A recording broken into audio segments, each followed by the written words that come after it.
Hello and welcome to the Restricted Area Podcast, where we break down this week in NBA action. As a reminder, you can hear this podcast a day before it can be seen on YouTube by checking out Amazon, Spotify, and Apple Podcasts.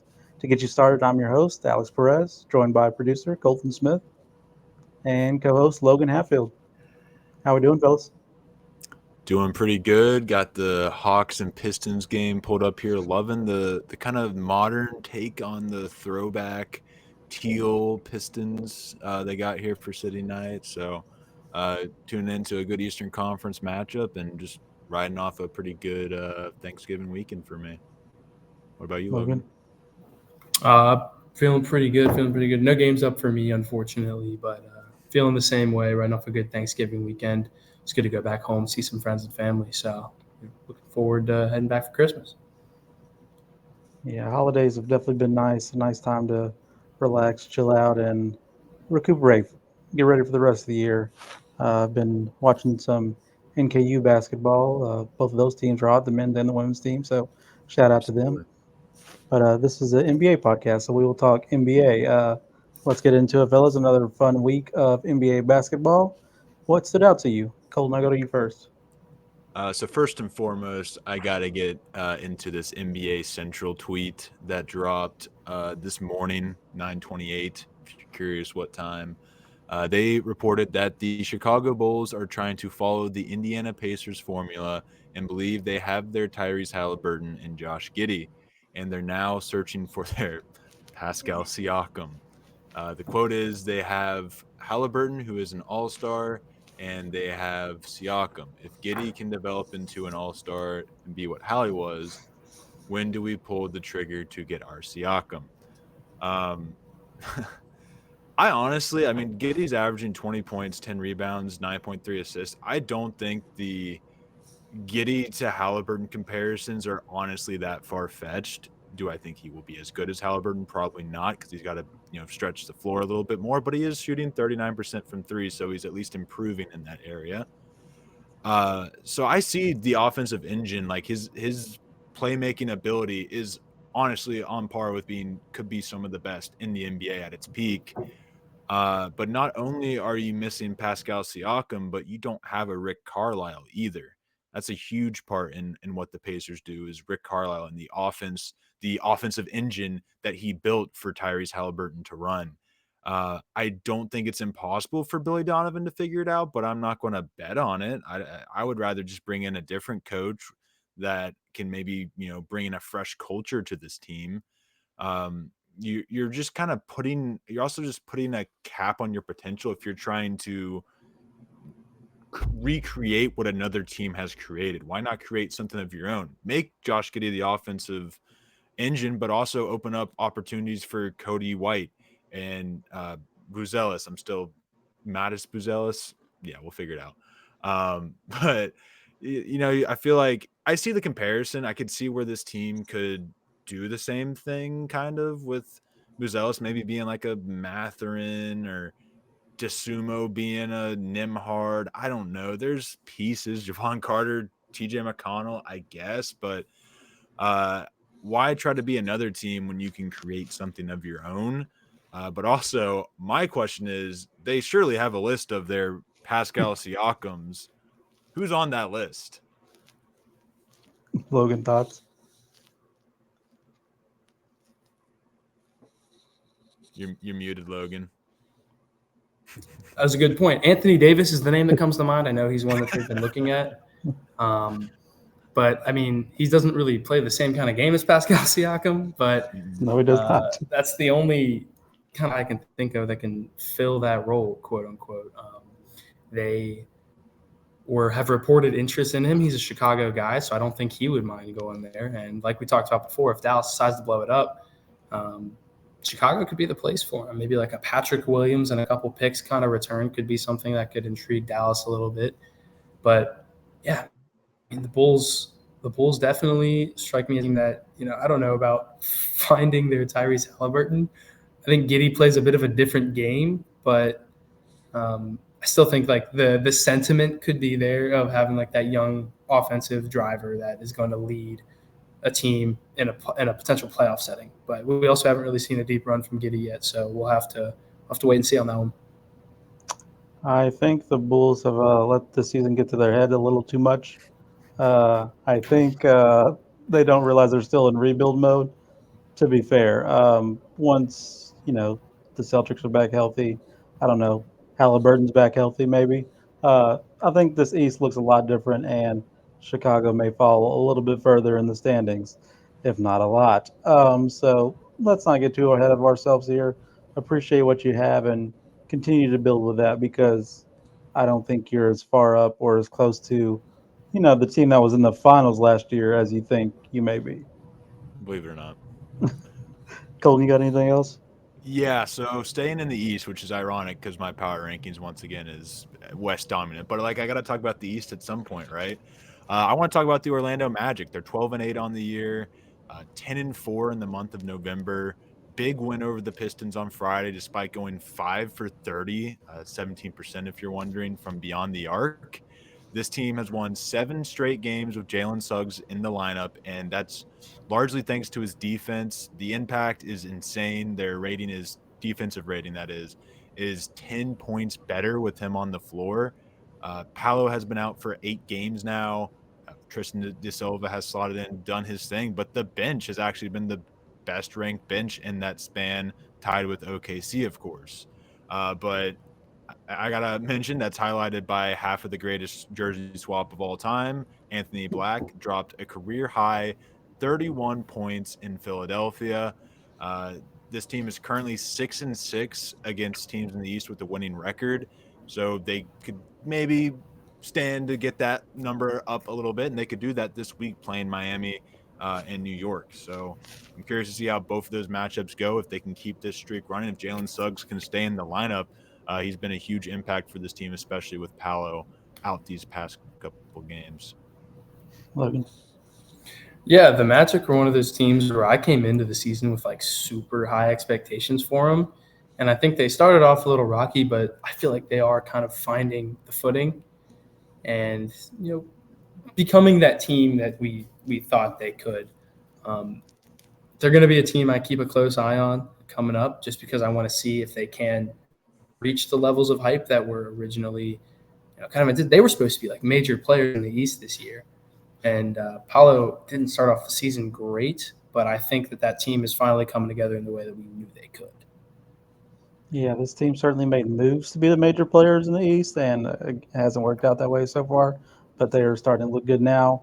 As you mentioned, Colton Jalen Suggs is somebody I've kind of always looked to be more involved, especially on the offensive end. But you mentioned he's impacted the defensive end so much as well, which is very nice to see. Um, Quality pieces around their star players, even though he's out. Uh, Paolo was out, and they still beat the Pistons, who I don't think had any significant players out, so shout out to them. Yeah, they're doing exactly what we thought they would be at the beginning of the season and are coming into form when you should be around midseason. And Logan, what you got? I want to talk about starting in the East, sticking with Colton's theme. Starting in the East, the Miami Heat currently sit at 4th in the East. Now, it seems like they are hovering above that purgatory that they find themselves in every year in the play-in tournament. But the recent return of one Tyler Hero has sparked my interest with this team. Tyler Hero has played 3 games so far this season. So I'm pulling up his numbers right now. With games with 24, 29, and 24 points. So it doesn't seem like he's missed a step at all. He's came back and is shooting the ball well. He's moving the ball well, and he's playing the role that the Heat need him to. So my question for you guys is, now that Tyler Hero is back and contributing significantly to this team, how far do we think the Heat can go with a healthy roster? Colton? This has been it's weird to say this about Spoelstra, and maybe it was on here, maybe it was somewhere else that I heard this, but this has really been one of the best coached starts, at least to a season, I've seen from Eric Spoelstra. Look at talk about the island of misfit toys. That is this team. And I think they went on a 6-game winning streak before losing to the Pistons, and the Pistons' best 3-point shooting game of the season. So I think they could really realistically be on a 7-game winning streak at this point. And we're talking a little bit differently, but at the end of the day, I think who's at the helm. You got Bam, who is an all NBA-esque player. I don't know if he's going to get there, but I think he's definitely in that conversation. You have players like Davion Mitchell, Tyler Hero coming back. I think in a East like this, as we said, it's been so wide open. I think they can string together some wins and end up not worrying about that play-in and, being a top 6 seed. I don't know if that's right at 6 or do they sneak. It's really wide open right now, and I'm not going to be the one to say Eric Spoelstra can't just bring this team to heights we didn't foresee coming, because he's already kind of done that to start the year. And this team seems to only be getting better as the year goes on. So I think really the sky's the limit, at least as far as regular season goes. I don't know what that looks like in the playoffs per se, but I think regular season they're going to be pretty good. Yeah, I don't know what the expectation really was for this team. I'd say it wasn't very high given the roster, but uh, Eric Spoelstra is always going to outcoach expectations. I feel like he was my dark horse pick for Coach of the Year, and he's proving why. I think if they make it out of where they don't have to worry about the play-in, that's already exceeding expectations. Don't know how far they can make it in the playoffs, which is understandable given the top of the East, which is still very strong despite a down year for the conference altogether. But I think they are still a very strong team that could make the playoffs, win a couple games at least in that first round, and surprise some people because they've already surprised me this year. And Logan, what else you got? Yeah, other story is a bit more of a fun one, but the Golden State Warriors have officially signed Curry, Seth, for the rest of the year, which I think it's a pretty cool move. I don't know exactly how much it actually does for Golden State roster wise, but it could be fun. It adds another shooter off the bench. The real Splash Brothers are officially reunited, and I think this is lining up perfectly for some sort of all-star weekend like event that's going to happen where it's going to be like a brothers competition or something like that, or like a relatives. I have a strong feeling that they're going to pull something out like that now, maybe get the Murray brothers out there or something. But do we think that Seth Curry can actually add anything to this Warriors lineup, or is this more just a PR move? Perhaps in his prime. I don't know. I mean, this is one of the ugliest looking offenses without Steph Curry on the floor. So in theory, maybe by keeping S. Curry on the floor, maybe that just works. I don't know. It's worth a shot, I guess, if I'm Golden State at this point. Jimmy Butler's already looking to be entering his locker room cancer portion of the cycle. So start looking at what team he's going to be at next. No, I'm just playing, but I don't know. It's cute. I'll say that much. It's cute. Yeah, I am excited to watch it. That's a very good story and exciting to see two shooters like that be on the court at the same time. Can it get much worse? So I think he does add something to this team. The lineups Yeah, it's a that Steve player. Kerr chooses sometimes are a little baffling to say the least. So I don't think it gets much worse. The question I want to throw at you, Logan, is do they throw him to the dogs tomorrow against OKC for his first game, or do they let him get one game in before they actually throw him out there? Send him out there, honestly. I think there's no better way than trial by fire to, really see how well he's going to mesh with this team. Let him go out there and just chuck up 15 threes from the logo, and let his primary defender be Casey Wallace. He can have fun with that. I cannot wait to see how that turns out. But for me, the thing I wanted to look at, surprisingly enough, is Charlotte. Things don't look great in Charlotte, but the rookies sure do. Um, in terms of rookies, Knipple is first in points per game, ninth in steals per game, seventh in assists per game. Sion James, I think that's how you say his first name, is 15th in assists per game, points per game, rebounds per game, and tied with Knippel for ninth in steals. And then Kalkbrenner is first in blocks per game for rookies, fifth in all of the NBA, and leads the NBA in field goal percentage. He's also ninth in points per game for rookies, and first in rebounds per game, and 11th in steals. Turns out drafting the college all stars is a pretty good idea for a draft class. So, what are your all's thoughts on those rookies overall, Golden? Uh, I'm sorry. I honestly saw Jaden Ivey on the court and was distracted. So I wasn't thinking straight. But Con Knippel has looked good. He has definitely proven me wrong, and that's all I'll say. Logan? Yeah, I agree. I mean, Con Knippel is going off. Miles Bridges having also a bit of a resurgent year as well, which has been really cool to see. One thing I noticed from the overtime win that the Hornets had over the Raptors this past weekend was that in the clutch in overtime, when it was winning time, LaMelo Ball and Brandon Miller were on the bench. They were out of the game when the team needed to win most. And I saw a bunch of posts about that. In this game, Colin Sexton had a plus minus of 23. LaMelo Ball had a plus minus of 10. Ball only played 22 minutes, while Con Knippel played 37.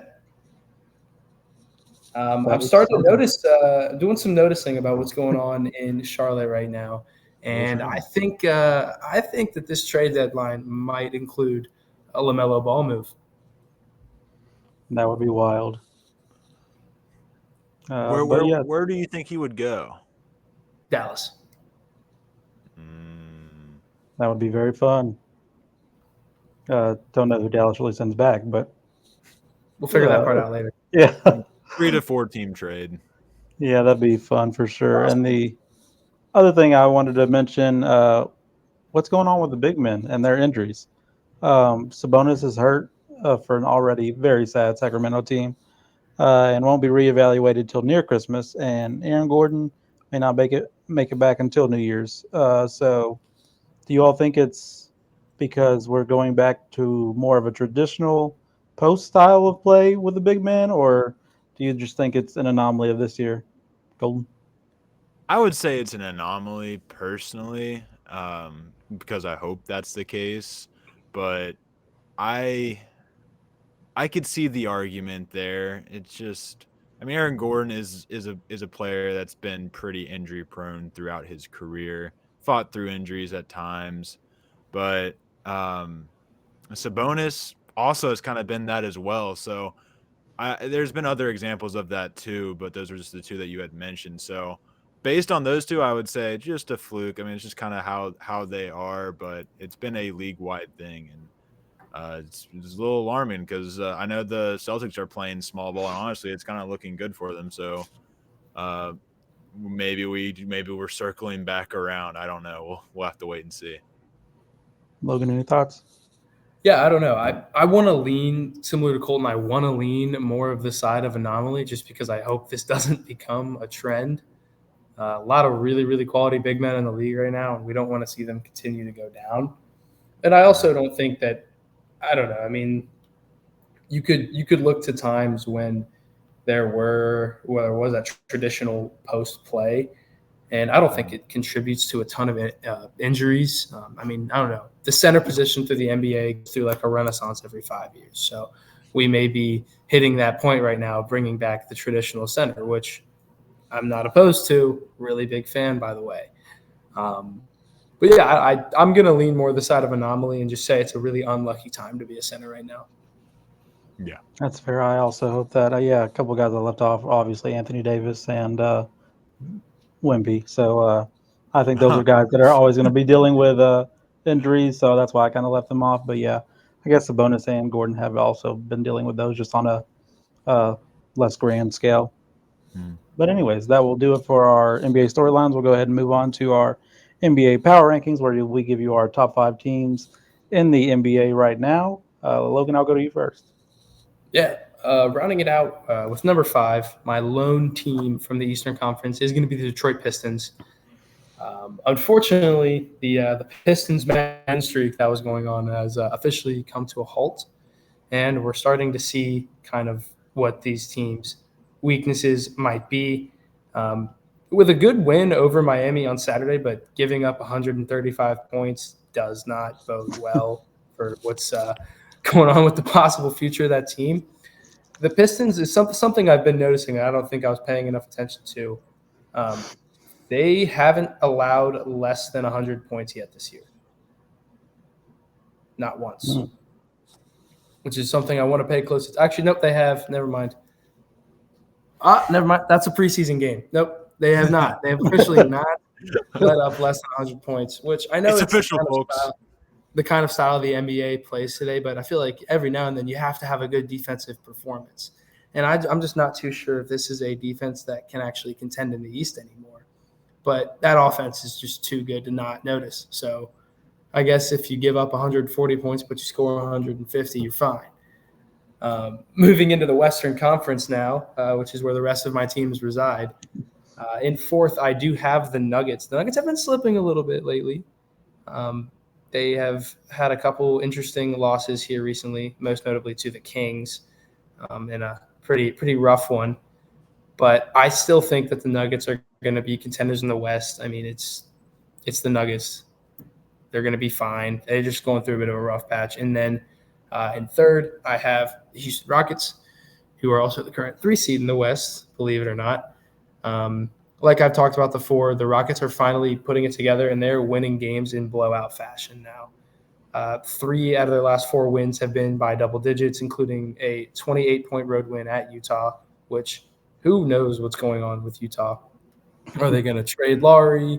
What's going on there? A lot of questions I have. I feel like Brian Windhorst again, the what's going on in Utah kind of, that's always how I feel.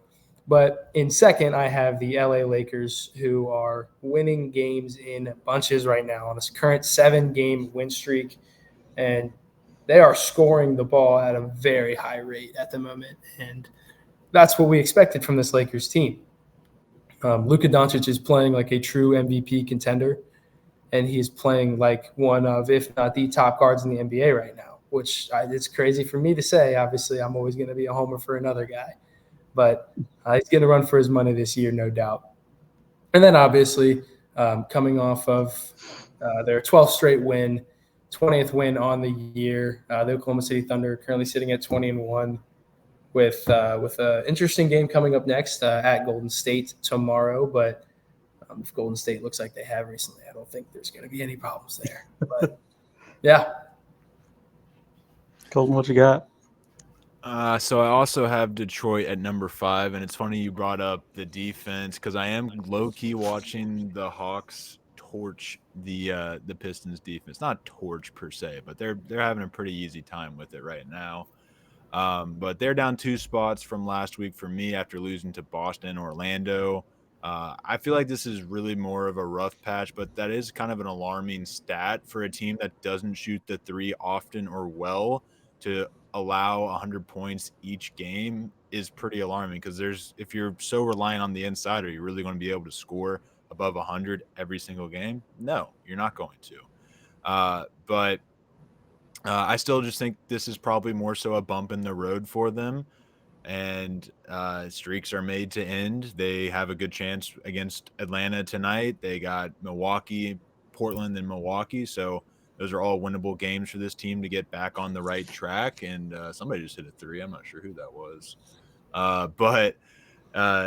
Moving on to the Los Angeles Lakers, though. I got them at number 4. Holland. It was Ron Holland. It was Ron Holland. Okay. The New Jersey's throw me off. I'm going to blame it on that. 7-game win streak, though, for the Lakers. We won't mention that 4 of those games were against New Orleans and Utah, but LeBron is back. Mostly, they're playing in the NBA Cup quarterfinals. I saw AR-15 is getting compared to Anthony Edwards and Devin Booker on Twitter. DeAndre Ayton thinks he's better than Anthony Davis.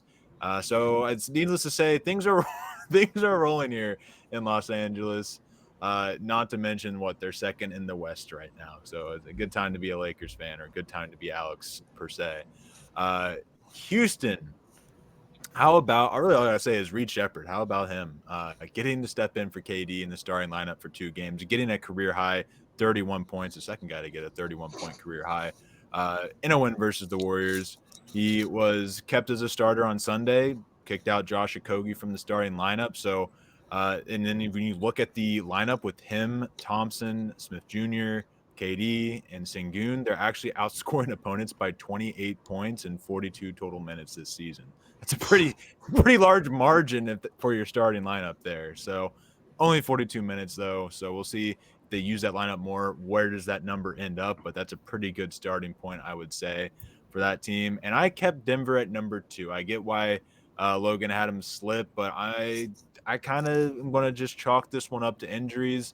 If they keep it up another week, then I'll definitely knock them down. But I'm gonna give them a pass for this week. Aaron Gordon has missed all but 3 minutes the past 6 games, and the defense has suffered largely because of it. And that's been one of their big strong points this season. The difference between their defense last year to this year, well, Aaron Gordon was a huge part of that.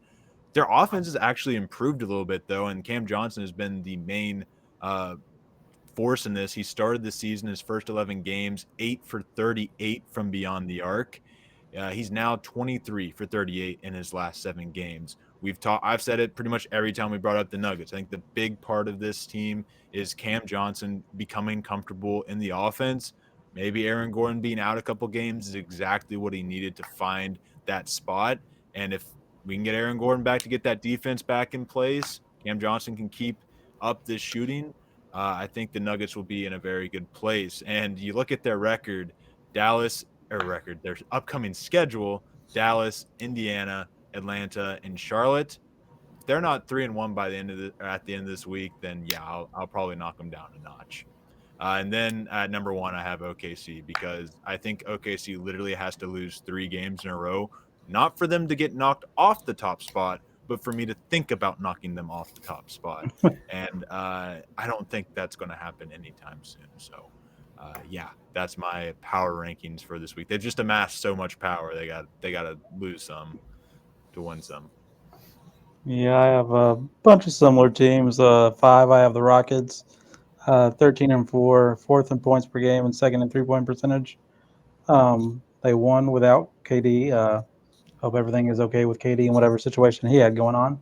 But can't wait to see him back whenever he's able to get back. Number 4, I have the Pistons, 16-4.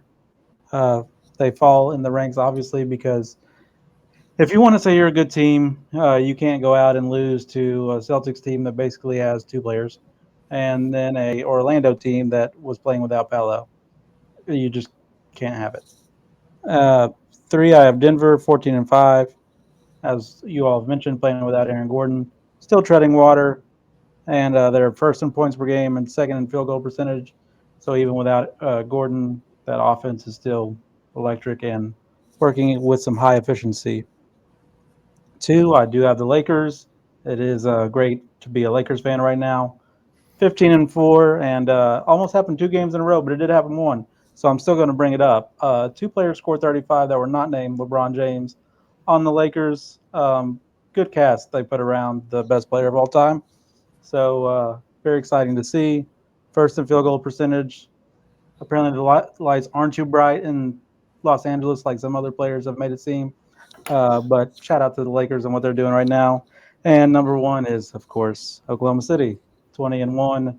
Haven't lost since Vine was a thing. So shout out to them and all they're doing. They got J-Dub back.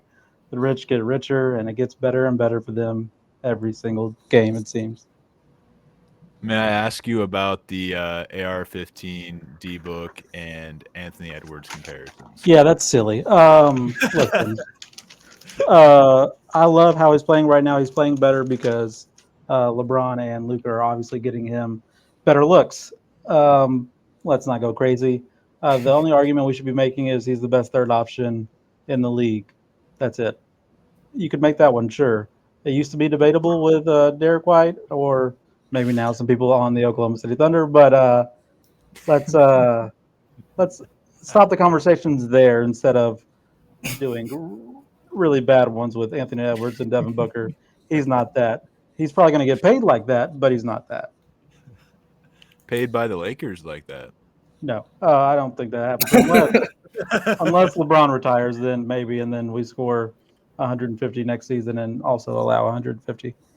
Can't wait to see how that unfolds.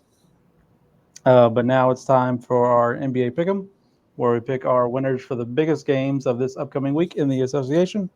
First one I have for you all is Friday, 8 p.m. on NBA League Pass. Suns at the Rockets. Colton, who you got?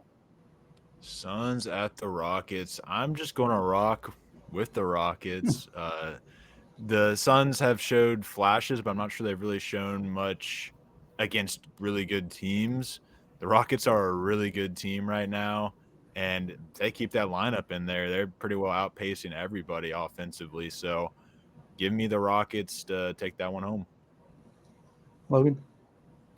Yeah, I'm also going to go with the Rockets on that one. It's a home game, and I think that the Suns have remained competitive. They're in most of the games they play, which I give them respect for, but I really just think like in a close game, in a clutch situation, as much as I love Devin Booker, I think that the Rockets got to get this one done, and I think it will be close. I think most of this is going to come down to the wire, but give me KD over Booker in a clutch matchup. Yeah, KD's first game against his former team. If there's anybody that lives for Petty, it's Kevin Durant. So I really hope he's able to play in this one. I can't wait to see what the outcome is, but I do like the Rockets in this one. I think Kevin Durant has a big game, and I think the not the perimeter players, the inside players for Houston present a lot of problems for Phoenix. So I think that's where most of the points will reside for them in this one. Give me Houston in this one. And then the second one is Saturday at 9:30 p.m. on League Pass as well. Sorry, folks at home who don't have League Pass. That's my bad. Milwaukee at Detroit. Logan, who you got? You said that one was Saturday? Yeah. Oh boy. I think I'm gonna go out on a limb here. I'm gonna go ahead and say that the Pistons will win their next 3 games, but I'm gonna go ahead and go with Milwaukee in this one. I'm gonna take the Bucks. The Bucks are like an anomaly to me. I can't ever tell like what they're doing. Um, and it was a crazy. I saw a graphic where Ryan Rollins was like the featured player for the Bucks. By the way, I just thought I'd throw that out there. Insane work. We're at that point of the NBA season. yeah. I don't know. I got a gut feeling that's telling me Giannis is going for a 50-point triple double that game. So give me the Bucks. Golden. See, a lot of that is if Giannis is there. That's true. I think we're chilling. I think he's playing tonight against the Wizards, from what I can tell.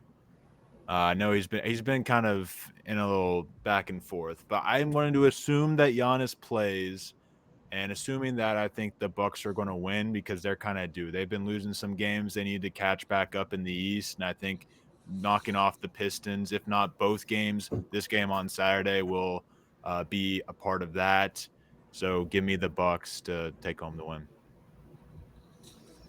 Yeah, I think it's a fantastic matchup inside. Jalen Duren going against Giannis, Turner, and Portis. If they all play, can't wait to see that. And as I've mentioned before, the Pistons best in the league at defending the paint and scoring in the paint. So it will be fun to see how they match up with that crew in Milwaukee. But uh, I think Milwaukee has the advantage in there. But somebody still has to guard Cade, and I don't know who does that for Milwaukee. So I think they get a big advantage there, and for that reason, I'm actually going to take the Pistons in this one.